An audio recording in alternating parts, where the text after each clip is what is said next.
Please paratha. आज कैसे हैं आप लोग? आई होप आप सभी अच्छे होंगे, स्वस्थ होंगे और मेरे स्टोरी रन को एंजॉय कर रहे होंगे। तो जो कोई भी मेरे चैनल पर न्यू आ रहे हैं, प्लीज मेरे चैनल को लाइक शेयर सब्सक्राइब करना मत भूलिएगा। और अगर आप लोग को मेरे स्टोरी लाइन के प्लॉट्स पसंद आते हैं तो प्लीज मुझे कमेंट्स करके अप्रिशिएट करना भी मत भूलिएगा। तो मैं एक और वन शॉट लेकर के आई हूँ, my handsome hearted bodyguard, sorry boyfriend. तो जैसा भी लगे आप लोगों को ये मुझे जरूर बताइएगा। चलिए हमें स्टार्ट करते हैं।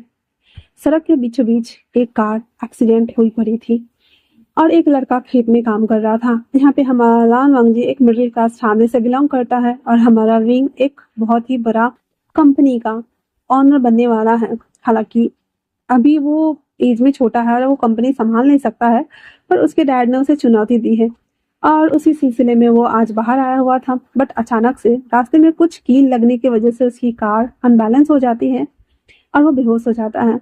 वहीं सामने खेत में जो कि वांगजी काम कर रहा था, वो जैसे ही देखता है कि रोड पर से धुआं आ रहा है, वो वहां से भागते हुए आता है तो देखता है एक शख्स जो कि हमारा विंग था, वो स्टेयरिंग के ऊपर सर रखा हुआ है और उसके सर से ब्लड आ रहा है।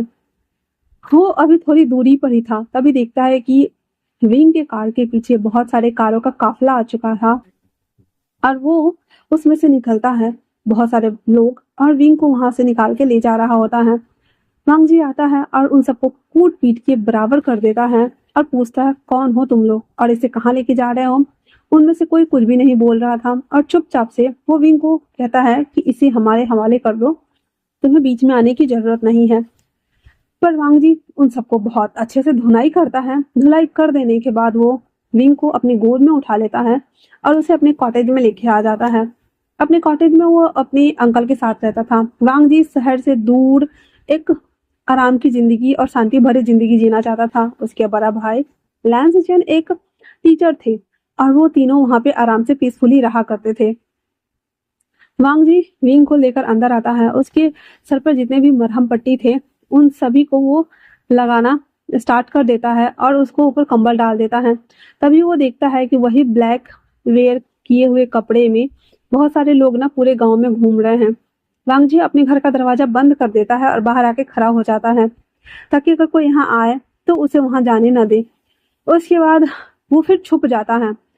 मतलब वहीं पे एक बोल सकते हैं मुर्गियों को रखने वाला दरबा था, उसमें जाकर वो छुप जाता है ताकि कोई भी आए तो ना देखे। तो सभी लोग जितने आए थे ना, सब घर को चेक कर चुके थे। वो वांगजी के घर भी आया था।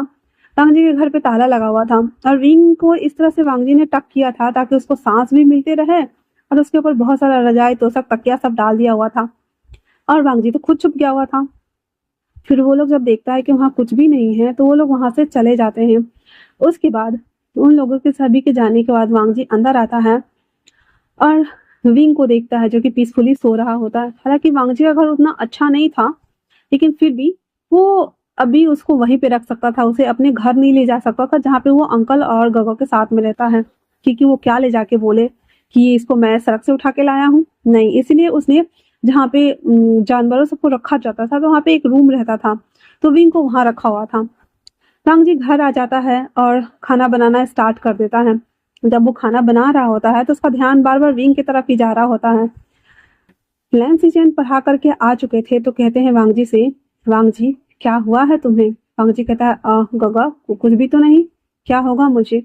तभी वहां पे नी हिसैंग भागते हुए आती है और सिसी भी भागते हुए आता और कहता है, गगा गगा गगा आप आ गए क्या? सिसी तो लैंस सीजन को देखते ही ऐसे ना मटकना शुरू कर देती है, जैसे दोनों हाथ को पकड़ के हिलना डुलना शुरू कर देती है। तो नी हिसैंग कहता है, बस करो, जब तुम आती हो ना तो सीचन गगा को देखकर तुम्हारा दिमाग खराब ही हो जाता है। सीसी कहती है, कितनी ज्यादा हैंडसम है ना, और ऐसे बोलकर उसको टुकुर टुकुर देख रही होती है। नीर सिंह कहता है, गगा आपको पता चला आज गांव में ना कोई स्ट्रेंजर आया था और लोग उसको ढूंढ रहे थे, पता नहीं वो कहाँ है और कौन होगा। लैंस सिचन कहते, हाँ मैंने भी देखा, बहुत सारी गाड़ियों को आते हुए जाते हुए, कारों को, पता नहीं किसको ढूंढ रहे हैं वो लोग। वांगजी चुपचाप उन सबकी बकवास बातें सुन रहा था। फिर सब लोग बैठ के खाना खाते हैं। अंकल भी खाना खा रहे होते हैं। वांगजी एकदम खोया हुआ था क्योंकि उसे विंग की बहुत ज्यादा चिंता हो रही थी और सब कुछ खा चुकने के बाद बर्तन उर्तन धो लेता है। उसने एक्स्ट्रा खाना बनाया था, सो वो एक प्लेट में सारा खाना निकाल के ढक के रखा हुआ था फ्रिज में। आधी रात के टाइम पे वो उठता है, फ्रिज में से खाना निकालता है और चुपके से वहां से निकल जाता है। किसी को पता नहीं था, सभी लोग आराम से पीसफुली सो रहे थे। जब वो आता है तो देखता है कि विंग ना उस घर में इधर से उधर चहलकदमी कर रहा है। और हालांकि वांगजी ने बाहर से दरवाजा बंद किया हुआ था, इसलिए विंग भाग भी नहीं सकता था। और खिड़की नहीं थी, एक ही दरवाजा था, और खिड़की जो थी वो जाला लगा हुआ था, तो उसे विंग भाग ही नहीं सकता था। वांगजी वो रूम ओपन करता है, और जैसे ही ओपन करता है वांगजी ना डंडे से उसको मारने वाला था, लेकिन वांगजी उसको पकड़ लेता है, उसके हाथ में चोट लग जाती है। विंग कहता है, तुम कौन हो? वांगजी चुपचाप से वो खाना ला के रख देता है, विंग को खींच के लाता है, बेड पे पटक देता है और कहता है, इसे चुपचाप खा लो, जिंदा रहोगे। उसके बाद वो फिर अपने हाथों के ऊपर ना मिट्टी लगा लेता है, जिससे खून बहना बंद हो जाए। विंग को ये सब चीजें अजीब लग रही थी। वो कहता है, कौन हो तुम? वांगजी उसको घूर कर देखता और कहता है, क्या तुम्हें जिंदा रहना है या नहीं? मैंने तुम्हें बचाया है, मैं तुम्हारा सर्वाइवर, प्रोटेक्टर, जो भी बोल सकते हो मुझे। विंग कहता है, क्या मतलब तुम्हारा? फिर वांगजी कहता है, तुम्हारा एक्सीडेंट हो गया था, तुम्हें याद है? फिर विंग को याद आता है कि हाँ, वो घर से निकला था ऑफिस जाने के लिए। वो हाईवे तक तो सही सही आया था, उसके बाद उसे लगा कि जैसे कि उसका कोई ना पीछा कर रहा है, तो वो चुपचाप से अपनी कार को मोड़ लेता है। और वो जब मोड़ा था तो उसे पता ही नहीं चला कि ये रास्ता सिटी से बाहर जाने का था। और जब वो आ गया था तो अचानक से उसका एक्सीडेंट हो जाता है। हालांकि उसे पता नहीं था कि उसकी कार के नीचे कीलें आ गई थी और उसके सर से खून बह रहा था। उसके बाद उसकी विजन्स ब्लर हो गए थे और उसे कुछ भी याद नहीं था। वो कहता है, थैंक यू। फिर विंग उस खाने को देखता है और मुंह बनाने लगता है। वांगजी कहता है, हम तुम्हारे तरह रईस नहीं है, इसलिए जो मिल रहा है चुपचाप से खा लो, वरना अपने घर जाना तो खाना। इतना बोल करके वांगजी वहां से जाने लगता है। तो विंग कहता है, ठहरो। वांगजी कहता है, व्हाट? तो विंग कहता है, मुझे डर डर लग रहा है यहाँ, तो मेरे साथ रुको ना। वांगजी चुपचाप से बैठ जाता है। विंग उस खाना को देखता है, जैसे तैसे करके उस खाने के निवालों को अपने गले के नीचे उतारता है। हालांकि देखने में खाना वो उतना अच्छा नहीं लग रहा था, लेकिन खाने का टेस्ट बहुत अच्छा था। जैसे ही वो फर्स्ट निवाला विंग लेता है, उसके चेहरे पे ना स्माइल आ जाती है और वो अच्छे से खा रहा होता है और वांगजी उसे देख रहा होता है। वांगजी को भी अच्छा लग रहा होता है कि कम से कम इसने खा तो लिया। उसके बाद खा चुकने के बाद वो प्लेट वापस से रख देता है और कहता है, मैं सो जाता हूँ, क्या तुम रुकोगे थोड़ी देर, या फिर मेरे साथ यहाँ आके सो सकते हो? वांगजी कहता है, तुम क्या बोल रहे हो, तुम्हें पता है? विंग कहता है, बस सोने के लिए ही तो बोल रहा हूँ ना, नॉर्मली दो लड़के तो सो ही सकते हैं ना। ये सुनकर वांगजी का दिल बहुत जोरों से धक धक धक धक धक धक कर रहा था और कहता है, क्या बकवास है ये, मैं नहीं सोता किसी के साथ। तो विंग कहता है, क्या मतलब, कहीं तुम उस टाइप की तो नहीं हो ना? इतना बोलकर वो फटाक से बैठ जाता है और अपने आप को कवर करते हुए कहता है, देखो, मेरे साथ ऐसा वैसा करने के बारे में सोचना भी मत, समझे ना तुम? तो वो कहता है, चुपचाप सो जाओ, मैं कुछ नहीं करूंगा। इतना बोल करके वो नीचे जमीन पर ही बेड लगाना शुरू कर देता है। विंग को बड़ा आश्चर्य लग रहा था। वो कहता है, क्या नीचे तुम्हें जमीन पर नींद आ जाएगी? वांगजी कहता है, आ जाएगी, मैं तुम्हारे तरह सोना का पालना लेकर थोड़ी पैदा हुआ था जो नहीं आएगी। इतना बोलकर विंग बेड पर बैठा हुआ था और वांगजी नीचे लेट जाता है। विंग को बहुत अजीब लग रहा था, लेकिन वो क्या ही कर सकता था, इसलिए वो भी लेट जाता है।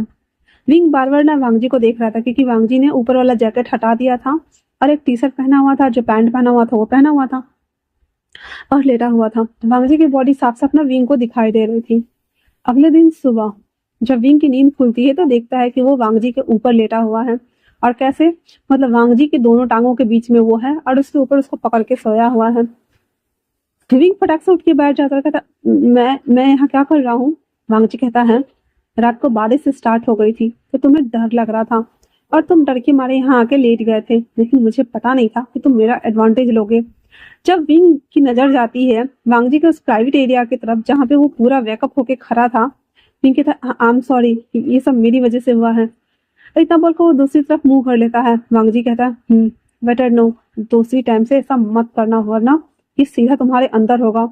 विंग की तो आंखें फट के बाहर आ गई थी, क्योंकि वांगजी ने डायरेक्ट बोला था। विंग कहता, हाँ हाँ मैं समझ गया। इतना बोलकर वांगजी उठता है और बाहर चला जाता है। विंग कहता, सुनो तो। लेकिन तब तक वांगजी जा चुका था। वो बाहर जाके वॉशरूम चला जाता है और बेचारे अपने लिटिल लायन को सबसे पहले तो शांत करता है, क्योंकि सच में वांगजी को ना आज तक किसी में इंटरेस्ट नहीं आया था। लेकिन विंग ने जब बोला कि तुम मेरे साथ सो जाओ, वांगजी को कुछ अजीब सा लग रहा था और सोने के नाम पर उसके दिमाग में यही थॉट आ रहे थे। और जब सुबह वांगजी, उसकी भी आंख विंग से थोड़ी देर पहले ही खुली थी, और जब उसने नोटिस किया कि विंग उसके ऊपर है, उसके दिमाग में, दिल में वापस से घंटी बजने लगी थी और बहुत ही डर्टी डर्टी थॉट आने लगे थे, जिस वजह से उसका लिटिल लायन वेकअप हो गया था और बेचारा क्या ही कर सकता था। इस वजह से वो चुपचाप पहले तो अपने लिटिल लैम्प को शांत करता है और अपने मन में सोचता है जब तक इसको लेने के लिए कोई आ नहीं जाते हैं तब तक इसको यही रखना पड़ेगा। हाँ, घर जाके क्या बोलूं गग्गा से, पता नहीं क्या होगा मेरा। वो तो मुझे झाड़ू लेके मारेंगे। हमारे घर में वैसे भी 3 लोगों के खाने के लिए सब कुछ कम पड़ रहा है और मैं एक और मेहमान को लेके आ जाऊंगा। इतना सोचकर वांगजी को थोड़ा बुरा लग रहा था। वो सब कुछ कर चुकने के बाद वो वापस से आता और कहता है मेरे साथ चलो। नहीं कहता कहाँ जाना है?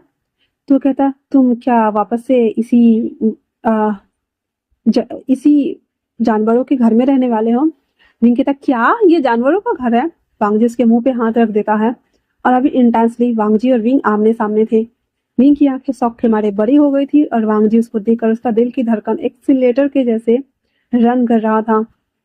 थोड़ी देर के बाद उस ऑकवर्ड सिचुएशन से बाहर निकलते हुए वांगजी कहता है यहाँ पे इंसान रहते हैं पर बाहर जानवर हैं, तो क्या तुम यहाँ रहना चाहते हो अकेले? क्योंकि ये पूरे खेत में एक ही घर है। कहता क्या कहा तुमने? ये खेत में घर है? और फिर विंग बाहर आके देखता है तो सच में भाई साहब ऊंची ऊंची चोटी थी, पहाड़ों के ऊपर खेत बने हुए थे और दूर दूर तक एक आध घर ही नजर आ रहे थे। विंग कहता है क्या मैं सारी रात इस पहाड़ के ऊपर था? वांगजी कहता है हाँ। वो कहता है हे भगवान मैं कहाँ फंस गया। फिर वो कहता हाँ हाँ ठीक है चलो। फिर उसके बाद वांगजी उसे लेकर के घर आता है जहाँ पे उसके अंकल उसे देखते ही हाथ में झाड़ू लेते हैं और दौड़ना शुरू। वांगजी विंग के पीछे इधर उधर उधर दौड़ रहा था। विंग को भी लग रहा था। विंग कहता है स्टॉप। फिर अंकल रुक जाते और कहते शैतान लड़के किसको तुम उठा कर लेके आए हो? ये कौन है तुम्हें पता है? इसकी वजह से हमें कितना मुसीबत का सामना करना पड़ जाएगा। हमारे घर में वैसे भी खाने के लिए घर चलाने के लिए ज्यादा पैसे नहीं है और तुम किसको किसको उठा के ले आए हो? हाँ। वांगजी कहता है अंकल अंकल अंकल पहले मेरी बात तो सुनिए अंकल। लेकिन अंकल तो वांगजी के पीछे नहा धो के पड़े हुए थे और उसको झाड़ू लेके मारे जाते थे। विंग साइड में हो जाता है और अंकल को कंटिन्यू करने देता है। वांगजी को अच्छे से कुटाई कर लेने के बाद एक जगह उसके अंकल खड़े हो जाते हैं और कहते हान हान देखो इसे, इस बदमाश लड़के ने किसको लेके आया है। हान अंकल के साथ ही रहते थे और वो अंकल के बॉयफ्रेंड थे। हान कहते हैं छोड़ो भी किरण, बच्चे हैं क्या ही करेंगे। ऐसे देखो तो ये बच्चा कितना खूबसूरत है। और वो विंग की बात कर रहा था। विंग ना लड़के वाली ड्रेस पहना हुआ था लेकिन लड़की जैसे उसकी पूरी शकल लग रही थी और बहुत क्यूट लग रहा था वो। और अभी विंग की एज ना ओनली फॉर 20s ही थी और वो उसने नया नया बिजनेस संभालना शुरू ही किया था और संभालने से ज्यादा उसने गड़बड़ की थी। हान कहते हैं देखो तो सही इस बच्चे को कितना ज्यादा क्यूट लग रहा है। किरण घूर कर विंग को देखते हैं कहते हैं ए लड़के कौन हो तुम? हाँ। विंग कहता है जी मेरा नाम जियान है। विंग है। वो कहता है जियांग विंग, क्या तुम जियांग्स के बेटे हो? वो कहता हाँ हाँ मैं जियांग्स का दूसरा बेटा हूँ। कहता हाँ इतने बड़े बिजनेसमैन का बेटा यहाँ क्या कर रहा है? तो तभी बाहर सिचन आते हुए कहते अंकल पहले उसकी सारी बात तो सुन लीजिए फिर आप गुस्सा कीजिएगा। और वांगजी ये सब क्या है? फिर सभी लॉन में बैठे हुए थे तब तक नीहिसेंग भी आ गया था और सिसी भी आ गई थी। वापस से सिसी सिचन को देखकर मटका रही थी। उसके बाद विंग सारा बात सुनाता है कि डैड ने उसे बोला था एक क्लाइंट से मिलने जाने के लिए लेकिन उसे पता चला कि उसके पीछे कुछ गुंडे पड़े हुए हैं। वो जियांग गग्गा को कॉल लगा दिया हुआ था लेकिन जियांग गग्गा अभी तक आए नहीं थे इसलिए उसने डायवर्जन चेंज किया था और उसे पता नहीं था कि वो सिटी से बाहर आ जाएगा। एंड देन जब वो आ गया था तो उसका एक्सीडेंट हो गया। ये सुनकर तो सबको शौक लग गया था। कहता क्या तुम्हारे पीछे कुछ गुंडे पड़े हैं? तो कहता ऐसे कहा जाए तो हाँ और ना भी, क्योंकि मैं जिस प्रोजेक्ट पे काम कर रहा हूँ ना वो प्रोजेक्ट हमारे राइवल्स भी लेना चाहते हैं। तो बिजनेस में ऐसा होता है कि अगर हम सावधान न रहे तो वो हमारे ऊपर अटैक कर सकते हैं, मार सकते हैं या फिर हमसे प्रोजेक्ट छीनने के लिए कुछ भी कर सकते हैं। तो आई थिंक से वो लोग शायद ऐसा कुछ कर रहे हों। वांगजी कहता ओ इसीलिए वो तुम्हारे पीछे पड़े हैं और तुम्हें ले जा रहे थे। तो कहता हाँ हो सकता है कि उनका मोटिव मुझे किडनैप करके और मेरे डैड को ब्लैकमेल करे शायद। तो कहता है वांगजी तो अभी नहीं करेंगे? तो कहता नहीं वैसे मैंने लोकेशन सीन कर दिया है तो शायद से नहीं। वांगजी कहता ठीक है। उसके बाद विंग ना खड़ा हो जाता है और अपने पॉकेट से बहुत सारा पैसा निकालता है जो कि उसके पास खुले थे और एक कार्ड भी, और निकाल कर बीच में रख देता कहता है आप लोग चाहे तो इसे खर्च कर सकते हैं। उसके अंकल कहते हैं नहीं नहीं हमें तुम्हारे पैसे नहीं चाहिए। तो विंग कहता है जब तक मेरे फैमिली मुझे लेने नहीं आ जाती तब तक क्या आप मुझे यहाँ रहने देंगे? क्योंकि मुझे उस खेत में नहीं रहना, मैं अकेले उतने बड़े खेत में नहीं रह सकता। और सभी लोग ना वांगजी को घूर के देख रहे होते हैं, मतलब वांगजी ने इसको बचाया था ना। वांगजी कहता है मैंने रात को उसको वहीं पे स्टे कराया था। तो सीचन कहते हैं वांगजी ये क्या किया तुमने, और अगर जंगली जानवर आकर उसे काट लेते तो वांगजी कहता है गगा मैं भी था वहां पे, इतना सुनना हुआ ही था कि किरण वापस से उठ जाते हैं और झाड़ू पकड़ते हुए कहते शैतान लड़के, तुमने एक लड़के के साथ नाइट स्पेंड किया, तुम्हें शर्म नहीं आती, और इसके साथ तुम कुछ उल्टा सीधा कर देते तो इसका क्या होता। वांगजी कंफ्यूज होके देख रहा था और अपने मन में कहता इसने मेरा एडवांटेज लिया था ना कि मैंने। और विंग बेचारा हमारा पानी पानी हो रहा था क्योंकि उसे सुबह वाला मोमेंट याद आ रहा था। फिर वो कहता ठीक है अंदर चलो, और इतना बोलकर सब आ गए थे। लैंस सीजन उस पैसे को नहीं ले रहे थे तो विंग कहता है प्लीज गगा। उसकी बात सुनने पे लैंस सीजन थोड़े से मान गए थे और कहते ये कार्ड तुम रखो, और जब तक तुम यहाँ हो हम तुम्हारी कोई चीज कमी नहीं होने देंगे, और जब तक जरूरत ना हो हम तुम्हारे पैसे को भी खर्च नहीं करेंगे। पर विंग बहुत ज्यादा इंसिस्ट करता है क्योंकि उसने सुना था कि इसके घर चलाने के लिए भी ज्यादा पैसे नहीं बन रहे थे। इसीलिए वो कहता है गगा प्लीज आप शर्माइए नहीं, क्योंकि मैं यहाँ रहूंगा जो खर्च होंगे ना आप बेझिझक इसे खर्च कर सकते हैं। इतना बोल करके विंग सारे पैसे दे देता है। उसके बाद विंग वहां पे आराम से टहल रहा होता है और फिर वो अंकल किरण को देखता है जो कि गुस्से के मारे उसे ही देख रहे थे। वो कहता है अंकल मुझे ऐसे क्यों घूर रहे हैं। वो कहता वो देख रहे हो वो अंकल का बॉयफ्रेंड है, आज तक वो उन्हें नहीं संभाल पाए तो हम लोग क्या ही कर सकते हैं। विंग कहता ओ ऐसा क्या, इतना बोलकर वो सीधे जाता है। कहता अंकल अंकल कहते अब क्या है। कहता है खड़े हुई तो। अंकल कहते क्यों। जबरदस्ती विंग उसको खड़ा करता है, अंदर सीधे गले लगा लेता है। कहता है अब आपको कैसा लग रहा है, आपको अच्छा लग रहा है। और विंग ना उसके पीछे बैक पे रब कर रहा था। अंकल कहते ये क्या कर रहे हो। विंग कहता है मैं आपको शांत करा रहा हूँ क्योंकि आपको उसकी वजह से बहुत गुस्सा आ रहा था ना। मेरे डैड भी मुझे ऐसी हक करते हैं और मेरे बैक को सूप करते हैं जिससे मैं पैनिक करना बंद कर देता हूँ। आपको भी गुस्सा नहीं करना चाहिए ना, अगर आप गुस्सा करेंगे तो इस उम्र में आपका बीपी की ब्लड प्रेशर बढ़ जाएगा और आपको हार्ट अटैक आएंगे, और यहाँ से हॉस्पिटल ले जाने में भी लगभग 2-3 घंटे लगते होंगे ना। फिर वो उनको अलग होते हुए कहता है फिर आप तो रास्ते में मर जाएंगे ना अंकल। अब इतना क्यूट क्यूट बोल रहा होता है ना कि सभी लोग हाँ करके देख रहे होते हैं। फिर आप सोचिए ना जब आप मर जाएंगे तो आपके बाद आपके दोनों नेफ्यू का क्या होगा, आपके बॉयफ्रेंड का क्या होगा। वहीं सीचन किचन में काम कर रहे थे और वांगजी नहाने के लिए चला गया हुआ था और वो भी आकर सुन रहा था। नी संग जो फल की टोकरी लेकर आ रहा था सब लोग हाँ करके सुन रहे थे। किरण कहते हैं और तुम्हें बुरा नहीं लगेगा। तो विंग एकदम रोनी सूरत बनाते हुए कहता मुझे बहुत बुरा लगेगा अंकल, क्योंकि मैंने अभी आपको हक किया ना, कि आप भी मेरे अंकल हुए ना। इतना सुनना हुआ ही था कि अंकल जोर जोर से हंसना शुरू कर देते, वो भी पागलों की तरह। हान को भी समझ में नहीं आ रहा था कि किरण को क्या हुआ है। वो हंसते हुए कहते हैं सही कहा तुमने सही कहा। और वो खूब हंस रहे थे। सब लोग को तो मिनी हार्ट अटैक आ ही चुका था और बस तक रहे थे। उसके बाद अंकल किरण शांत हो जाते हैं और विंग को बिठाते हुए कहते तुम बहुत मस्त बच्चा हो, सही कहा तुमने, यहाँ से हॉस्पिटल जाने में 2-3 घंटे लगेंगे, अगर मुझे हार्ट अटैक आया तो तुम्हें आता है बचाने। विंग कहता है नहीं अंकल मुझे नहीं आता, मैं तो सारे काम गड़बड़ कर देता हूँ। तो किरण वापस से हंसते हुए कहता है कोई नहीं मैं समझा दूंगा और सिखा दूंगा तुम्हें, आज से तुम यहीं पे रहोगे हमारे साथ। इतना बोलकर वो विंग को गले लगा लेता है। सबको आश्चर्य ही नहीं हो रहा था, मतलब महा आश्चर्य हो रहा था कि अंकल हमेशा गुस्से में रहते थे, वांगजी को डांटते थे, हाथ पे चिल्लाते थे, सारे बच्चों को भगाते रहते थे, किसी बच्चों को आने भी नहीं देते थे क्योंकि अंकल को बच्चा हो ही नहीं सकता था, उनके बॉयफ्रेंड को भी बच्चा नहीं हो सकता था। तो उन्हें बच्चों से बहुत चिढ़ मचती थी और वो सारे बच्चों को भगा देते थे। इवन लैंसिचिन और लान वांगजी के ऊपर तो हमेशा बम्बार्डिंग ही करते थे। लेकिन विंग की क्यूटनेस देख करके अंकल इतने ज्यादा हंस रहे थे, सबको मिनी हार्ट अटैक आ चुका था। उसके बाद वो उससे बातें कर रहे थे। हान कहता है उसको बैग को सूप करते हुए ठोकते हुए किरण किरण तुम ठीक हो या हम डॉक्टर को बुला के लाए। किरण उसको घूर कर देखते हुए कहता है तुम्हें क्या हुआ है, हाँ तुम ऐसे क्यों बोल रहे हो। हान कहता है हाँ थैंक गॉड तुम अपने असली फॉर्म में आ गए हो। किरण कहता है क्या मतलब है तुम्हारा। तो हान कहता है कुछ नहीं कैरी ऑन करो। उसके बाद विंग और अंकल को बात करने के लिए छोड़ देता है। फिर वो किचन में आता है तो वांगजी भी आ गया था, नी हुसैन भी आ गया हुआ था और कहता है क्या तुमने देखा अंकल का किस तरह से तुम्हारा हृदय परिवर्तन हो गया है। आज तक मैं उसे सुधारने का ट्राई कर रहा था लेकिन कभी नहीं हुआ, और इस बच्चे ने ऐसा क्या कर दिया कि 2 मिनट में ही उसका पूरा हृदय परिवर्तन हो गया है। नी हसेंग, सीचेन और वांग जी तीनों एक साथ कहते हैं और वो सब देख रहे होते हैं। हान भी पलट के देखने लगता है। वो दिन जैसे तैसे बीत गया था। खाना बनाए थे, सभी लोग बैठ के खाना खा रहे होते हैं और सबका नहाना धुलाना हो गया था। अब लैंसी चंद थे, वो उनको पढ़ाने जाना था तो वो चले गए हुए थे और वांगजी भी खेत पे काम करने चला गया हुआ था। उसके जाने के बाद अंकल कहते हैं हान कपड़े धो लो, ठीक है ना? हान कहता है ठीक है। इतना बोल करके हान सारे कपड़ों को पहले तो बकेट में डालता है और विंग बैठ के देख रहा था आराम से। उसके बाद पानी भर के वो बाहर चला जाता है मुर्गियों को दाना डालने के लिए। विंग कहता है ये कपड़े कैसे धुले जाते हैं? फिर वो अपना फोन निकालता है जिसमें नेटवर्क था ही नहीं। फिर वो बैठा हुआ था। हान अंकल आते हैं और कपड़ों को ना हाथ से रगड़ रहे होते हैं। तभी ना यहाँ पे जो फोन चलता था रिसीवर वाला फोन, उस पर रिंग होता है तो हान चले जाते हैं उसे पिक करने के लिए। विंग कहता है अच्छा तो ये इस तरह से रगड़ा जाता है, धोया जाता है।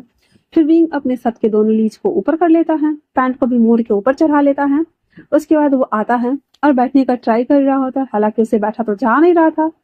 वो बैठ के धोता ना तो वो होता है ना बैठने के लिए, उस पे बैठ रहा था टेबल के ऊपर, स्टूल के ऊपर, लेकिन उससे बैठा ही नहीं जा रहा था। फिर भी जैसे तैसे बैठता है। वो 2 बार तो स्लिप ही कर गया था। बैठता है, फिर उसको रगड़ने का ट्राई कर रहा था और कहता है ये कितना मुश्किल है कपड़ा धोना। हाँ, मैंने तो आज तक कभी नहीं धोए, पर ये ज्यादा इंटरेस्टिंग लग रहा है। मैं भी इनकी हेल्प करूंगा। हाँ, क्योंकि मैं भी तो यहाँ पे रहता हूँ ना, तो मैं बैठ के तो नहीं खा सकता ना। वैसे भी डैड ने कहा है सेल्फ डिपेंड बनना चाहिए। हमारे घर में तो इतने सारे नौकर चाकर हैं, पर यहाँ नहीं है, मुझे हेल्प करनी है। ये सोचकर वो कपड़े को रगड़ रहा होता है और उस चक्कर में उसने अपने सर पे पूरा फेन लगा लिया था, मुंह में फेन लगा लिया था, माथे के ऊपर फेन था। अब जब हान आता है तो देखता है विंग को इस हालत में, मतलब उसका पूरा बाल के ऊपर फेन था, गाल पे लगा हुआ था, सरफ हाथ में था, पैर में लगा हुआ था। हान पीठ पकड़ के हंसना शुरू कर देता है। तब तक वांगजी भी खेत से आ गया हुआ था और जब वो अंदर आता है, जिसके हाथ में बहुत सारे मकई के बाल थे, कुछ स्वीट्स थे, फ्रूट थे, कुछ और फ्रूट्स थे, बेरी चेरी सब लेके आया हुआ था। वो जैसे ही लाके रखता है, अंकल के हंसने का बात सुनता है ना, वो भाग के अंदर आता है। वो जब देखता है विंग को, भाई साहब विंग हमारा पोपट बना हुआ था। माथे पे बहुत सारा सरफ का फीन था, साबुन का, सरफ का, हाथों पे था, कपड़ों पे था, कपड़ा गीला हो चुका था, पैंट गीला हो चुका था, वो अजीब सा लग रहा था। वांगजी भी हंसने लगता है और कहता है विंग ये क्या हालत बना रखी है तुमने? विंग कहता है मुझे नहीं पता, मैं तो बस कपड़ों को धोने का कोशिश कर रहा था, पर मुझे कहाँ पता था ये इतना ज्यादा मुश्किल होने वाला है। भांगजी कहता है पर तुम कपड़े क्यों धो रहे थे? जो कहता है क्योंकि अंकल अकेले सारा काम कर रहे थे ना, तुम भी नहीं थे और गवा भी नहीं थे और वो अंकल भी नहीं थे, तो मैंने सोचा मैं हेल्प कर देता हूँ, पर मुझे कपड़े धोने नहीं आते, देखो। और इतना बोलकर वो आने लगता है तो भांगजी कहता आ घर गीला हो जाएगा विंग, वहीं रहो, ठीक है ना? इतना बोल करके पहले वो अपना फोन निकालता है, एंड विंग का पिक्चर क्लिक करता है तो विंग एकदम रोनी सूरत बनाते हुए कहता है मैं अजीब सा मुर्गा लग रहा हूँ, मेरी पिक्चर मत निकालो ना। तो वांगजी कहता है तुम बहुत क्यूट लग रहे हो विंग। और जब वो पिक्चर निकाल रहा होता है तो वांगजी बार बार विंग को देख रहा होता है, क्योंकि वो इतना ज्यादा क्यूट लग रहा था ना, वांगजी को अजीब हो रहा था। वो कहता है अपने आप से ये क्या हो रहा है। और हान वांगजी और विंग की हरकतों को नोटिस कर रहे थे। विंग तो एकदम नॉर्मल था क्योंकि वो तो बच्चों वाली हरकतें कर रहा था, लेकिन वांगजी के साथ जो हो रहा था वो हान नोटिस कर रहा था। फिर वांगजी 2-4 पिक्चर क्लिक कर लेता है, अपने फोन में रख लेता है और कहता है वहीं रुको मैं अभी आया। फिर वो टॉवल लेके आता है, फिर विंग के पहले हाथों को पैरों को धो देता है, बालों पर से सारे फेन को मुंह लेकर फूंक रहा होता है। और हान वांगजी को इस तरह से विंग की केयर करता हुआ देख करके उसे बहुत अच्छा लग रहा होता है, क्योंकि वो एक मैन के साथ रहते हैं, मीन किरण के साथ रहते हैं, तो उसे पता है ना कि किस तरह की फीलिंग्स डेवलप होती है, इसलिए वो समझ पा रहे थे। फिर वो विंग को अंदर लेके आता है, उसके कपड़ों को ऐसे पानी सोख करता है, बालों ऊपर से पानी हटाता है, और हान कपड़ा धो रहे थे उन दोनों को देख रहे होते हैं और मंद मंद मुस्कुरा रहे होते हैं। वांगजी कहता है तुम्हें ये सब करने की कोई जरूरत नहीं है। विंग कहता है नहीं मुझे करना है, मैं बस हेल्प करना चाहता हूँ। वांगजी कहता है ठीक है फिर चलो मेरे साथ। फिर वो इतना बोलकर उसे बाहर लेके आता है, उसके कपड़ों को सही करते हुए। वांगजी ना कुछ चेरीज को ना धूप में सुखाने के लिए सूप में ना निकाल निकाल के रख रहा होता है। वांगजी जब ये कर रहा होता तो विंग कहता है मैं भी करूँ? वांगजी कहता है ठीक है। जिस तरह से वांगजी कर रहा था ना वैसे वैसे विंग कर रहा था। बहुत सारे सूप में ना वो निकाल के रख दिया हुआ था और वांगजी उसको ऊपर लेके जा रहा होता है रखने के लिए। तो विंग कहता है मैं करूंगा। और वो लकड़ी वाला सीढ़ी था। विंग एक सीढ़ी चढ़ गया था, दूसरी सीढ़ी भी चढ़ गया था। जैसे ही तीसरी सीढ़ी चढ़ा, ले धड़ाम से स्लिप करके सीधे नीचे गिरने वाला होता है। पूरा चेरी बेरी तो इधर उधर फैल गए हुए थे और विंग अपनी आंखें बंद किए हुए था। वांगजी के हाथ का भी सूप था वो नीचे गिर गया था और वांगजी ने विंग को लपक लिया था। विंग अपनी गहरी गहरी सांसें ले रहा था जिससे उसकी बॉडी और उसके चेस्ट ऊपर नीचे हो रहे थे और उसने अपनी आंखें बंद की हुई थी और वांगजी उसी पोस्टर में विंग को निहारे जा रहा था।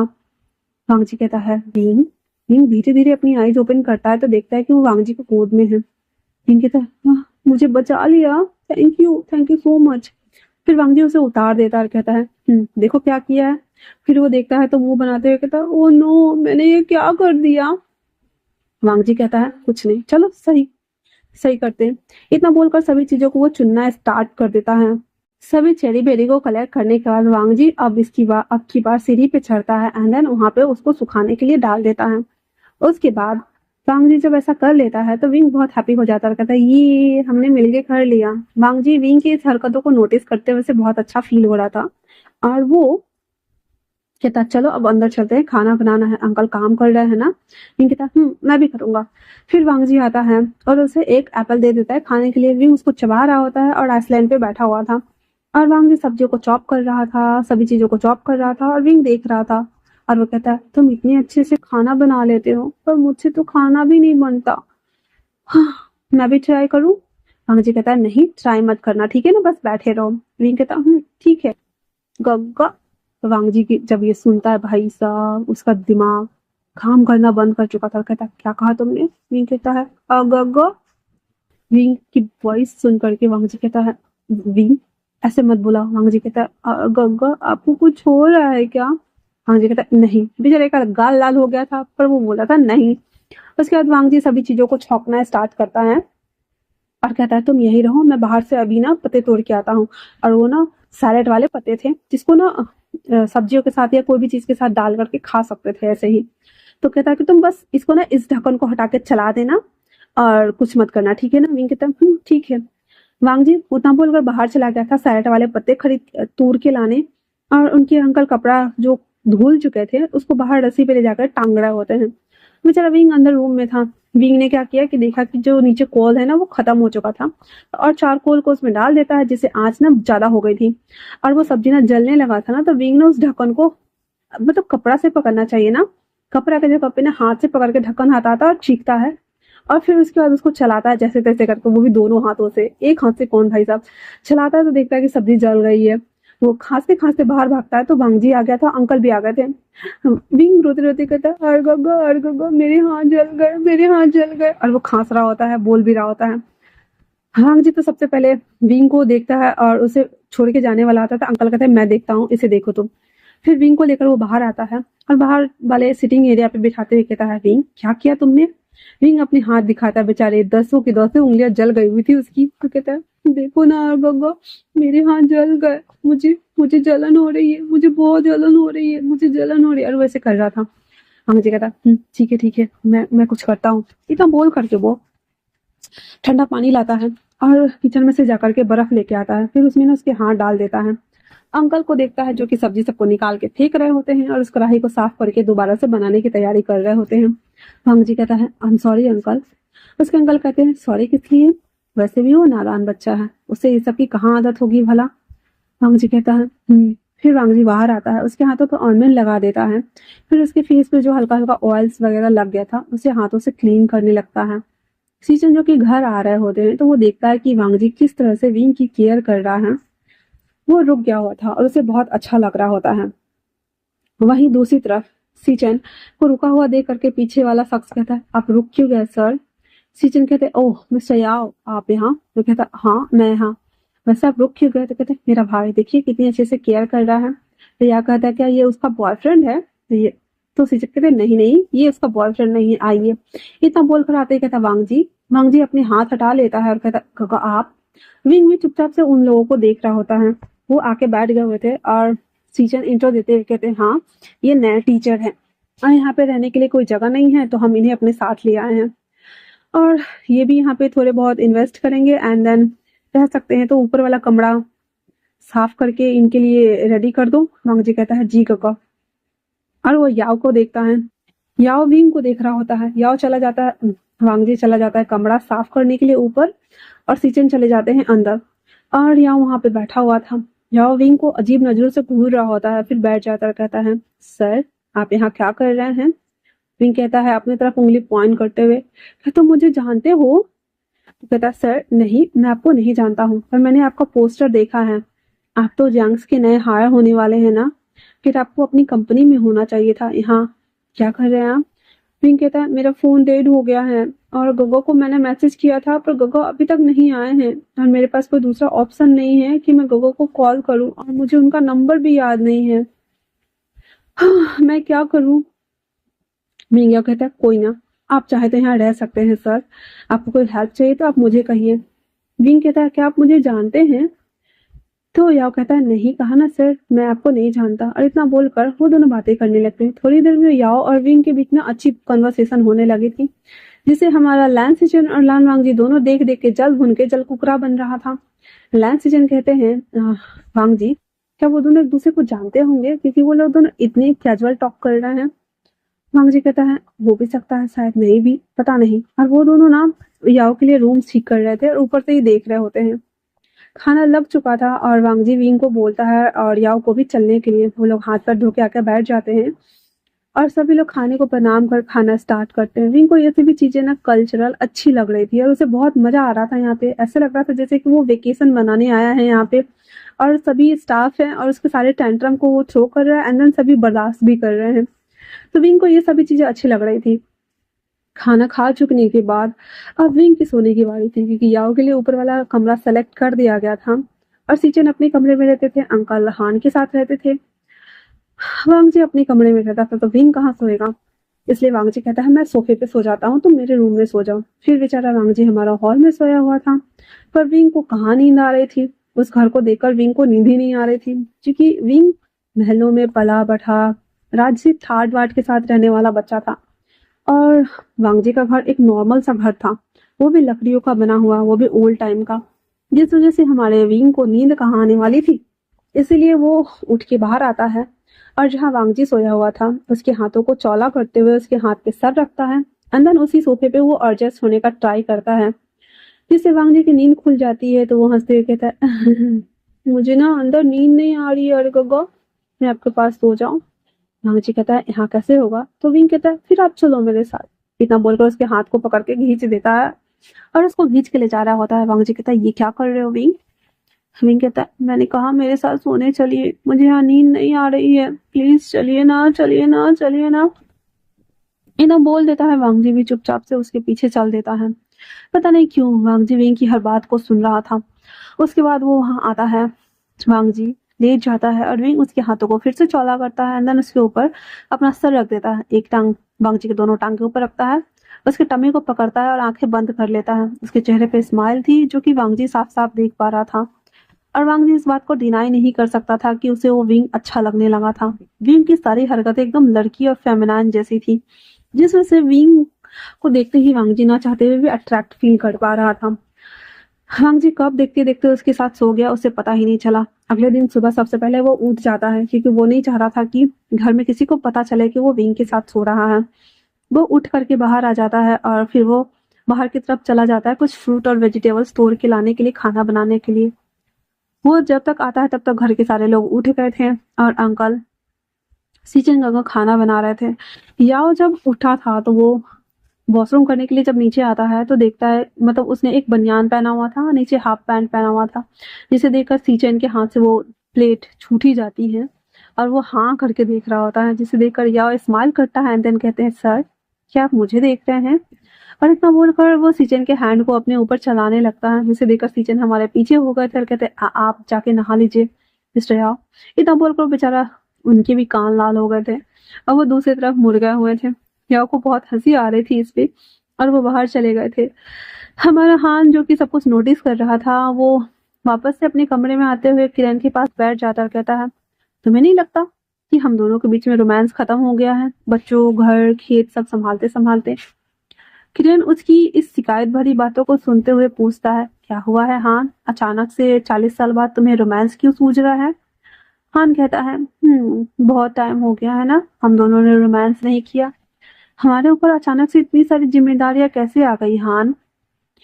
काश हम भी कुछ खास पलों को बिता पाते साथ में। किरण कहते हैं, आखिर तुम कहना क्या चाहते हो हान, साफ साफ बोलो। हान कहता है, हमारे बच्चे अब बड़े हो रहे हैं, तुम्हें नहीं लगता उन्हें पार्टनर दे देना चाहिए? आई थिंक उन्होंने अपना अपना पार्टनर ढूंढ लिया है। तो किरण कहते हैं, आखिर तुम कहना क्या चाहते हो हाँ?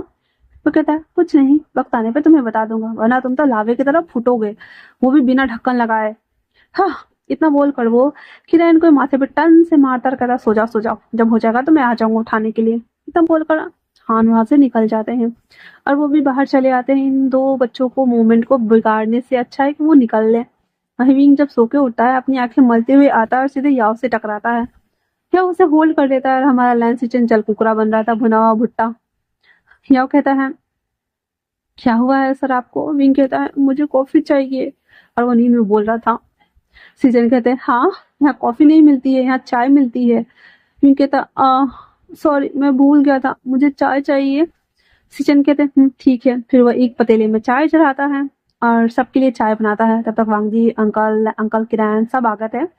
सबको चाय बढ़ा देता है वो।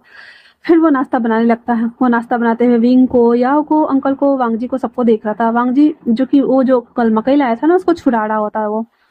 और हमारा विंग कहता है, क्या मैं आपकी मदद करूं? वांगजी कहता है, क्या तुम्हें आता है? विंग कहता है, नहीं, आप सिखाओ।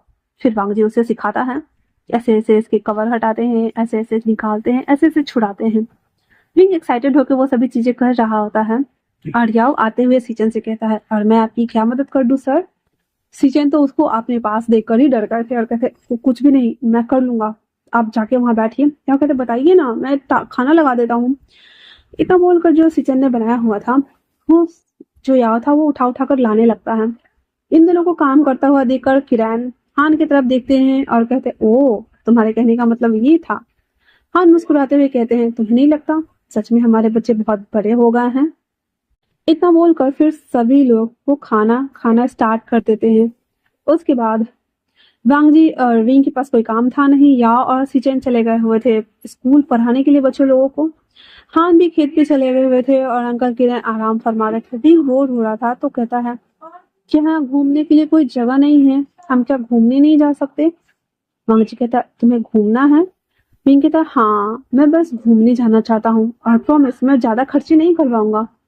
वांगजी कहता है, कुछ भी, साफ हुआ। इतना बोलकर वो विंग को कहता, चलो चलते हैं। और वो मार्केट आ गए थे, जो कि उनके घर से कुछ किलोमीटर दूर था। और वो लोग अपने टमटम वाली सवारी से आए थे, मतलब कि जिसमें वो सामान रख करके बाहर बेचने के लिए ले जाते थे, वो वाले टेम्पो बोल सकते हैं। तो उस टेम्पो से विंग बैठ के आया हुआ था। विंग को बड़ा मजा आ रहा था। नेचुरल नेचुरल हवा मिल रही थी, आसपास खेत था जिसे वो देखते देखते आ रहा था, बिल्कुल भी बोर नहीं हो रहा था। उसे ये सभी चीजें इतनी ज्यादा मतलब अच्छा एहसास कराई थी जिसके बारे में वो सोच भी नहीं सकता था। उसके बाद वो जब टाउन में आ जाते हैं तो विंग को वांगजी हाथ में पॉपकॉर्न खरीद के दे देता है और कहता है, इसे खाओ और घूमो। विंग बहुत ज्यादा खुश हो गया था क्योंकि उसे ऐसे वाली ट्रीटमेंट ना पहली बार कोई दे रहा था। वरना उसके सामने तो इतने सारे आइटम्स होते थे और उसका तो मुंह भी बन जाता था और वो खाता ही नहीं था, क्योंकि सब बस रख के चले जाते थे और उसके साथ खाने और बात करने के लिए कोई नहीं होता था। पर अभी जो वांगजी कर रहा था, ये एहसास विंग को बड़ा अच्छा फील करवा रही थी।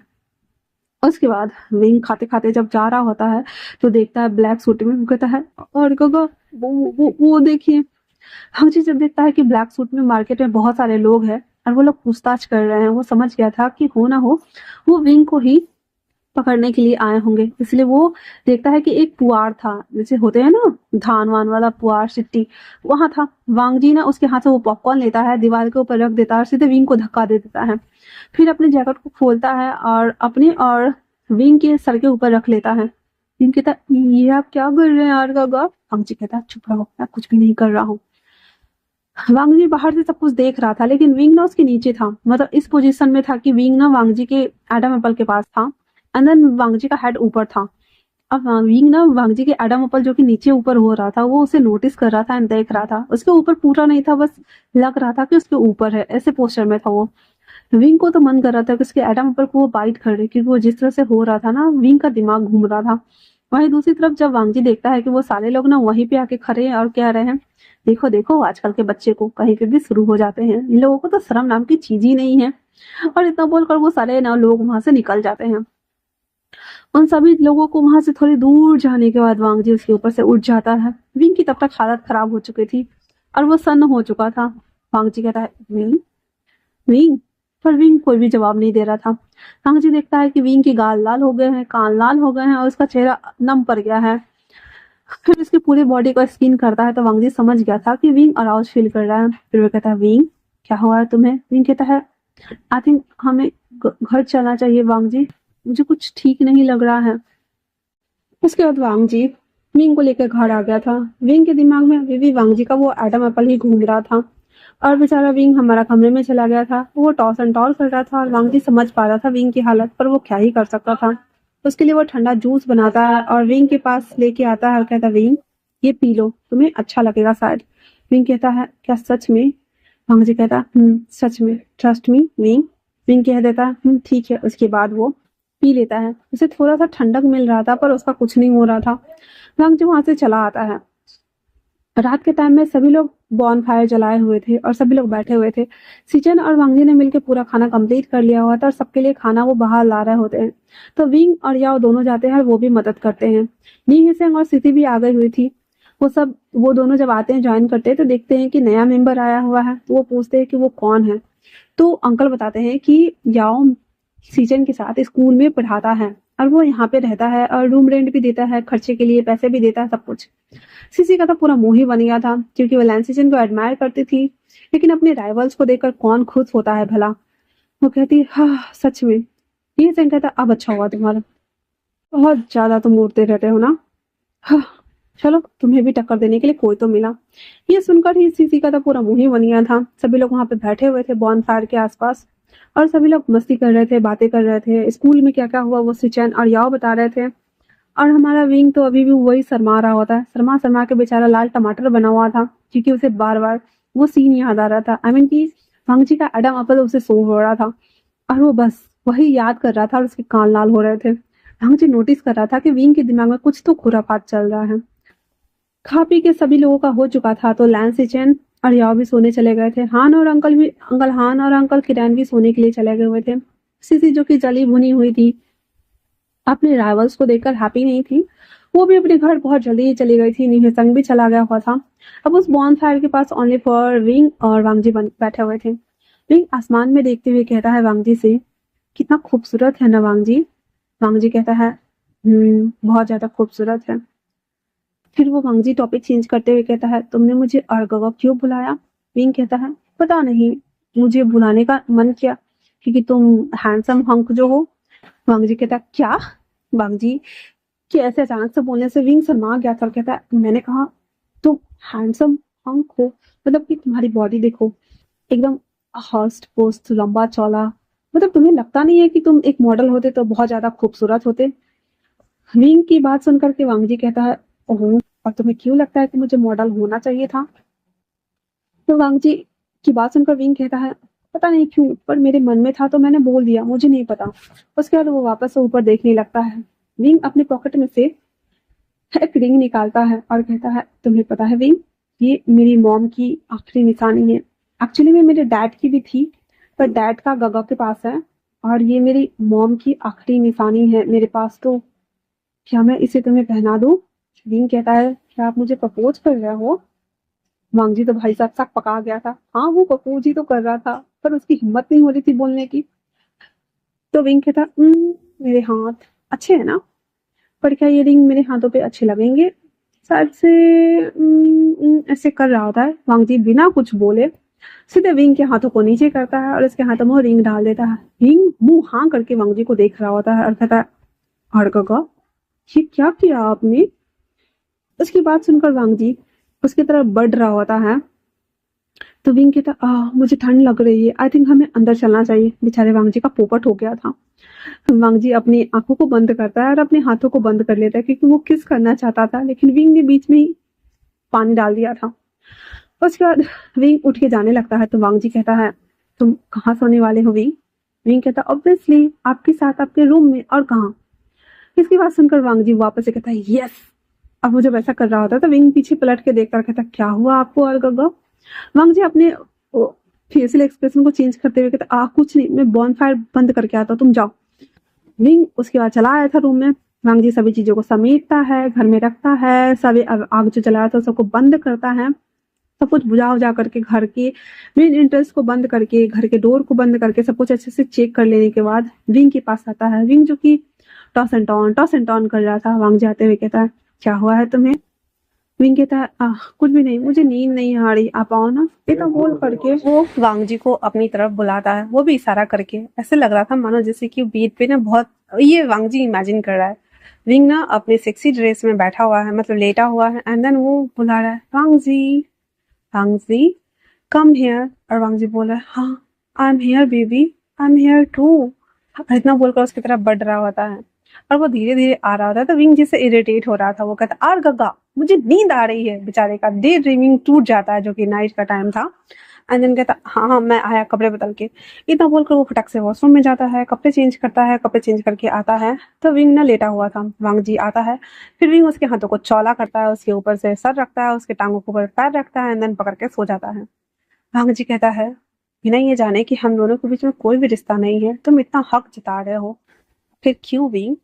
और थोड़ी देर पहले उसने जबरदस्ती तो अंगूठी डाल ही दी थी। फिर वो विंग के फोrehead पे किस करता है, कहता है, एक दिन मैं तुम्हें अपना जरूर बनाऊंगा और हम हमेशा साथ रहेंगे। विंग स्माइल कर रहा होता है क्योंकि वो सुन रहा था सारी बातों को, और उसके बाद वो सो जाता है। अगले दिन सुबह ना विंग सबसे पहले उठता है और वो वांग जी के लिए कुछ बनाना चाहता था। तो अंकल हान ना किचन में काम कर रहे थे, वो उसके पास आते हुए कहता है, मैं ना कुछ बनाना चाहता हूँ, क्या मैं हेल्प कर सकता हूँ? अंकल हार कहते हैं, उस दिन की तरह जलाओगे तो नहीं? वो कहता है नहीं। फिर उसे बहुत सारा पीनट दे देते हैं छिलने के लिए, वो छिल रहा होता है और अंकल हार कहते हैं, मैं अभी जस्ट बाहर से आया, ठीक है। विंग बेचारा उस दिन की तरह ही, उसने जलाया तो नहीं था, ढक्कन था तो चला दिया था, लेकिन ढक्कन गर्म था ना, तो उसे पकड़ के रखना चाहिए था ना कपड़े से। फिर उसने ना बिना कपड़ों के ना ढक्कन पकड़ा एंड देन रखा। बेचारे के हाथ वापस से जल गए थे और वो जैसे ही भाग करके आता है तो वांग जी की मतलब नींद खुल गई थी और वो वॉशरूम से नहा करके आ रहा होता है और वो बाहर की तरफ आ रहा था विंग को ढूंढने के लिए। तो विंग ना भाग के आ रहा था, तो सीधे उसके दोनों हाथ ना वांग जी के ठंडी चेस्ट पे जाके लगते हैं। वांग जी कहता है, ये क्या कर रहे हो? विंग फिर पीछे हो जाता है, तो विंग पीछे हो रहा था, तो वांग जी कहता है, ये क्या कर रहे थे विंग? विंग कहता है, मेरे हाथ जल गए, देखो ना। अरे तंबल को अपनी उंगलियों को दिखा रहा था जिसमें 3 उंगलियां ना फिर से जली हुई थी। वांग जी कहता है, ये क्या करते रहते हो तुम विंग? और इतना बोलकर ना धीरे धीरे उसकी तरफ पीछे हो रहा था। विंग अपनी पलकों को ब्लिंक करते हुए कहता है, ये क्या कर रहे थे तुम? हाँ, ये क्या कर रहे हो? मेरे पीछे क्यों आ रहे हो? हाँ। और इतना बोलकर जैसे ही विंग ना उसको पकड़ने वाला होता है, विंग और पीछे हो जाता है और डाइनिंग टेबल रखा हुआ था उससे टकराता है, तो वांग जी उसको पकड़ के अपनी तरफ करता है। उसी समय नी हिसेंग और सीसी भी आए हुए थे। सीसी आई थी चीचैन को देखने के लिए और ली हिसेंग आया था इन लोगों से मिलने के लिए, और हाथ में बहुत सारा उसने मुर्गा पकड़ा हुआ था ताकि वो लोग रात को उसका चिकन फ्राई बना सके। जब वो देखते हैं कि वांग जी और विंग इस पोस्टर में थे कि विंग झुका हुआ था और वांग जी ने उसको एक हाथ पकड़ा हुआ था और उसके कमर पे हाथ रखा हुआ था, मतलब हवा में लटका हुआ था, वो दोनों का पैर ऐसे वाले पोजीशन में थे। तो विंग और वो दोनों हंसने लगते हैं, तो वांग जी और विंग दोनों एक उधर देखते हैं, फिर खुद को देखते हैं, फिर चिल्लाते हुए सीधे खड़े हो जाते हैं और कहते हैं, इसने हमें देख लिया। इतना बोलकर विंग ना भाग जाता है रूम में। वांग जी उन दोनों को आंख दिखाता है जिससे वो दोनों नॉर्मल हो गए थे, हंसना बंद कर चुके थे। और फिर वांग जी वापस से वो भी रूम में आता है। बेचारा विंग म्याऊं बन के बेड पे बैठा हुआ था। तब तक अंकल हान आ गए थे और कहते हैं, क्या हुआ है? पर नी हसेंग और सीसी तो कुछ भी बोलने के मूड में थी ही नहीं, क्योंकि वांग जी ने उसे डरा जो दिया था। उसके बाद अंकल चले जाते हैं वापस से किचन में खाना बनाने के लिए। वांग जी उसके पास आता है, अपने घुटनों पे बैठते हुए कहता है, क्या हुआ है तुम्हें? विंग कहता, गगा उसने हमें देखा इस तरह से, वो क्या सोचेंगे कि दो मैन आपस में क्या कर रहे थे? वांग जी कहता, क्या तुम्हें अच्छा नहीं लगता कि दो मैन आपस में ये सभी चीजें करते हैं? विंग कहता है, पर अभी हमारा रिश्ता लीगल। और इतना बोलकर वो चुप हो जाता है। वांग जी कहता है, ओ मैं समझ गया। फिर वो चुपचाप से बिना कुछ बोले वो चला जाता है अपना कपड़ा निकालने के लिए। विंग को पता था कि वांग जी गुस्सा हो गया है, पर वो कुछ भी नहीं बोलता है। वहीं दूसरी तरफ अंकल, जो कि आज हान खाना बना रहे थे और वो अंकल उठ गए हुए थे, वो बाहर बैठे हुए थे और कुछ लोग आए थे उन्हें बुलाने के लिए कि खेत पे कुछ प्रॉब्लम हो गई है तो मशीनरी को ठीक करना है, तो आप हमारे साथ चलिए। अंकल हान अंदर आते हैं तो बोलते हैं उसको, अंकल किरण अंदर आते हैं तो वो हान को बोलते हैं कि चलो मैं जाता हूँ, अभी आता हूँ बाजार से होकर के। तो हान बोलते, खाने तक आ जाओगे ना? अंकल किरण बोल देते हैं, हाँ मैं आ जाऊंगा। और इतना बोल करके वो वहां से चले जाते हैं उन लोगों के साथ में मशीनरी का कुछ सामान लाने के लिए, हार्डवेयर का। वो सभी हार्डवेयर के दुकान पे थे, तभी एक बहुत बड़ी कार वहां आके रुकती है। सब लोग देख रहे होते हैं, अंकल किरान भी देख रहे होते हैं, क्योंकि वो छोटा सा टाउन था। अब वहां पे इतनी महंगी महंगी बड़ी बड़ी गाड़ियां आएंगी तो ऑब्वियस सी बात है कि सब देखेंगे ही। तभी उसमें से एक शख्स बाहर निकलता है और वो बाहर आते ही कहता है अपने सेक्रेटरी से, सभी पूरे गांव में ना ये ले जाओ फोटो और सबसे पूछो कि ये कौन है, मतलब इसे किसी ने देखा है क्या। सभी लोग पूछते पूछते उस हार्डवेयर के शॉप पे भी आते हैं और वो पिक्चर देखते ही अंकल किरान की आंखें बड़ी हो गई थी और वो पिक्चर उससे ले लेता और उसके पास आते हुए कहता है, तुम इसको कैसे जानते हो? हाँ। वो सामने वाला शख्स अपनी भौहें चढ़ाते हुए कहता है, क्या आपको पता है ये कौन है? वो तो अंकल किरण कहते हैं, मैंने पूछा तुम कौन है? तुम उसे जान से मारने आए हो ना? तो खबरदार, खबरदार, अगर तुमने इस बच्चे को हार्म किया तो हमारे लाश के ऊपर से गुजरना पड़ेगा तुम्हें। वो शख्स कोई और नहीं बल्कि जियांग चेंग था। वो कहता है, आपको पता है मैं कौन हूँ? मैं जियांग चेंग हूँ। जियांग चेंग की बात सुन करके कि विंग ने भी अपना नाम जियांग विंग बताया था ना। कहता जियांग चेंग मतलब जियांग विंग, मतलब तुम विंग के भाई हो? तो कहता हाँ मैं उसका गगा हूँ। तो कहता ओह अच्छा, तो मैं अब समझ गया, आप उसे ढूंढ रहे हैं? जियांग चेंग कहता है हाँ मैं उसे ढूंढ रहा हूँ। वो अचानक से गायब हो गया था और उसका लास्ट लोकेशन यहीं का मिला था। उसके बाद हमने बहुत ट्राई किया लेकिन उसका फोन शायद से स्विच ऑफ है, इसलिए हम ट्रेस नहीं कर पाए हैं। अंकल कह देते हैं, सच में तुम उसके भाई हो ना? फिर वो अपना फैमिली फोटो दिखाता है जिसमें विंग, उसके डैड, मॉम और वो थे। कहता है आपको यकीन हो गया? अंकल कहते हैं हाँ ठीक है, फिर मेरे साथ चलो। फिर वो जो हार्डवेयर वाला काम था ना, वो उन लोगों को बोल देता, तुम लोग ये ले लेना, ये कर लेना, इतना में हो जाएगा, इतना बोल करके समझा देता है एंड देन कहता है चलो चलो मेरे साथ। फिर वो भी अंकल उस कार में बैठ के उसे घर लेके आते हैं। विंग और याओ ना गार्डन में खेल रहे होते हैं पाइप के साथ में और नी हुसैन के साथ में। वो तीनों मस्ती कर रहे होते हैं। तभी ना जियांग चेंग आते हुए कहता है, ये क्या कर रहे हो विंग, और आप यहाँ पे कैसे आ गए? उसकी कोई वॉइस सुनकर ना विंग अपनी जगह पे जम के खड़ा हो गया था और कहता है, काका आप यहाँ पे? इतना बोल करके जियांग चेंग सीधा आता है और विंग के हाथों को खींचता है और उसे ले जा रहा होता है। तभी वांग जी आता है और उसके हाथों को खींचता है और कहता है, कौन हो तुम? वांग जी को जियांग चेंग ने एक कोल्ड एक्सप्रेशन के साथ में देखता है, अपनी आईब्रो राइज करते हुए कहता है, और तुम कौन हो? हाँ, और होते कौन हो पूछने वाले? विंग कहता है, गगा, और गगा ये मेरा भाई है और ये लान वांग जी है गगा। इतना बोलकर विंग बीच में खड़ा हो जाता है। वांग जी और जियांग चेंग दोनों कोल्ड वॉर कर रहे थे आंखों से। अंकल किरान, अंकल हान, ली हिसेंग और शिसी, लैन सिचेन, याओ सब ना देख रहे थे। इवन वांग विंग भी देख रहा था कि कैसे जियांग चेंग और वांग जी के बीच में कोल्ड वॉर हो रहा था। जियांग चेंग इन सबको अवॉइड करता हुआ विंग से कहता, विंग घर चलो, हम तुम्हें लेने आए हैं, ठीक है ना? विंग के हाथ को वापस पकड़ता है जियांग चेंग और उसको खींच के लेके जा रहा होता है। तो वांग जी वापस उसके हाथ को पकड़ते हुए कहता है, मैं कैसे यकीन कर लूं कि तुम इसे लेने आए हो, इसे हार्म नहीं करोगे? विंग कहता है वापस से, और गगा ये मेरे गगा हैं, ये मुझे हार्म क्यों करेंगे? वांग जी जो कि विंग को जाने नहीं देना चाहता था इसलिए वो ऐसा कर रहा था, वो कहता है, विंग तुम कहीं नहीं जा रहे हो। तो वो कहता है, पर मुझे जाना होगा और गगा।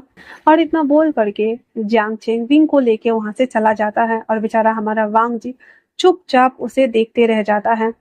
उस अपनी आंखों के सामने में विंग को वो कार में बैठते देखता है और वो कार का काफिला वहां से निकल चुका था।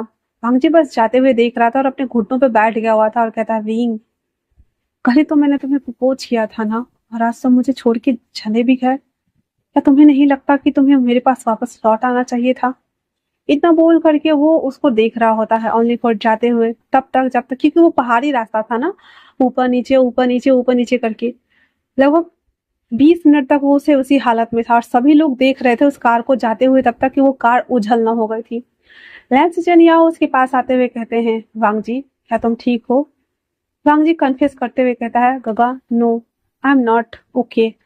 मैं उसे चाहने लगा था, मैं उसे पसंद करने लगा हूँ अंकल, अगर आप चाहे तो मुझे मार सकते हैं। वो रहा झाड़ू, आप उठाइए और मुझे मारना शुरू कीजिए, मुझे दर्द हो रहा है, बहुत ज्यादा दर्द हो रहा है, मैं उसे इस तरह से जाते हुए नहीं देख सकता, प्लीज। मैं क्या करूं, मैं क्या करूं? और वो उठ जाता है और पागलों की तरह सीचन से पूछने लगता है, गगा बताइए मुझे, मैं क्या करूं, मैं क्या करूं, बताइए मुझे, यहाँ यहाँ यहाँ मुझे बहुत दर्द हो रहा है। मैंने कल उसे लव कन्फेस किया है, मैंने उसे रिंग पहनाई है, वो मेरा था ना, वो मेरा हुआ ना। क्या क्या क्या वो मेरे साथ नहीं रह सकता? वो बहुत बड़ा है तो क्या हो गया, क्या वो मेरे साथ नहीं रहेगा? गगा प्लीज, प्लीज बोलिए ना गगा, गगा प्लीज। सीचन जो कि अपने भाई की हालत को समझ पा रहे थे, क्योंकि ऐसा पहली बार हुआ था वांगजी जो कि किसी के प्रति इंटरेस्ट लिया था एंड देन सीधा वो प्यार ही करने लगा था, लाइक केयरिंग एडमायरिंग कुछ नहीं, ओनली फॉर लव। वांगजी की ऐसी हालत देख करके लैन सीचन कहते हैं, वांगजी खुद को संभालो और बी प्रिपेयर, तुमने वैसे भी स्कॉट गार्ड की ट्रेनिंग ली है, तो ऐसा तो तुम वहां पे उसके बॉडीगार्ड के लिए हायर तो हो ही सकते हो ना। वांगजी कहता है बॉडीगार्ड, हाँ बॉडीगार्ड, मैं हाँ, पर क्या वो मुझे बनाएंगे? लैन सीचन कहते हैं "हाँ, पता नहीं, पर तुम्हें कोशिश करनी चाहिए। और ऐसा बोल करके वो अपने भाई को गले लगाकर सोप करने लगते हैं। वहीं दूसरी तरफ विंग वो खिड़की से बाहर झांक झांक कर देख रहा होता है। जैंग चेंग उसको पकड़ के बैठाते हुए कहता, ठीक से बैठो वरना तुम्हारे सर में लग जाएगी। और बताओ उस दिन कौन आया था तुम्हें किडनैप करने के लिए, और ये कौन था? और वो विंग को घूर कर देख रहा था, क्योंकि विंग ना पूरा रोना वाला सूरत बना के रखा हुआ था। और वो कहता है, ये तुमने अच्छा नहीं किया गगा, आपने मुझे वहां से क्यों लेके आए, मैं वहां रहना चाहता था। लहसीजन जांग आंख दिखाते हुए कहता है, विंग तुम्हारा अपना खुद का घर है बाबा, तुम यहाँ कैसे रह सकते हो? वो कितने छोटा सा घर में रहते हो, तुम वहाँ कैसे रह रहे थे बताओ मुझे। विंग कहता है, मुझे वही अच्छा लग रहा था, सभी लोग एक साथ खुशी खुशी रह रहे थे, सभी मस्ती करते थे, हम रात को पार्टी करते थे। पर हमारे घर में ऐसा कोई नहीं करता, कोई किसी से बात भी नहीं करता, मुझे बस वहां रहना है, मुझे जाना है, जाना है जांग चेंग, मुझे जाना है, ऐसे वो चिल्लाने लगता है। जांग चेंग कहता है, बाबा मैं तुम्हारा गगा हूँ। विंग कहता है, ये देखो, ये तुमने अच्छा नहीं किया, मैंने डैडा को बोलूंगा, मैं उसे वापस लेके आऊंगा, मुझे उसका साथ चाहिए, बस मुझे उसके साथ रहना है। और इतना बोलकर विंग रोना शुरू कर देता है। भाई साहब जांग को समझ नहीं आ रहा था चेंग को कि वो उसको चुप कैसे कराए, क्योंकि विंग 20 साल का था लेकिन उसकी हरकतें ना बच्चों वाली थी टोटली। अब वो इतना रो रहा था, उतना रो रहा था, पूरे रास्ते वो बस रोते जा रहा था और अपने मन में कह रहा था, मुझे बुरा क्यों लग रहा है, मुझे दर्द क्यों हो रहा है, मैं उससे दूर क्यों जा रहा हूँ, मुझे इतना ज्यादा बुरा क्यों लग रहा है, मुझे मुझे उसके पास जाना है, मुझे बस उसके पास जाना है, मुझे वांगजी चाहिए, मुझे बस वांगजी चाहिए। और इतना बोलकर वो रो रहा होता है। तो आज के लिए इतना ही, अब मिलते हैं नेक्स्ट पार्ट में। जैसा भी लगा आप लोग को मुझे कमेंट्स करके जरूर बताना। तब तक के लिए थैंक्स फॉर वॉचिंग।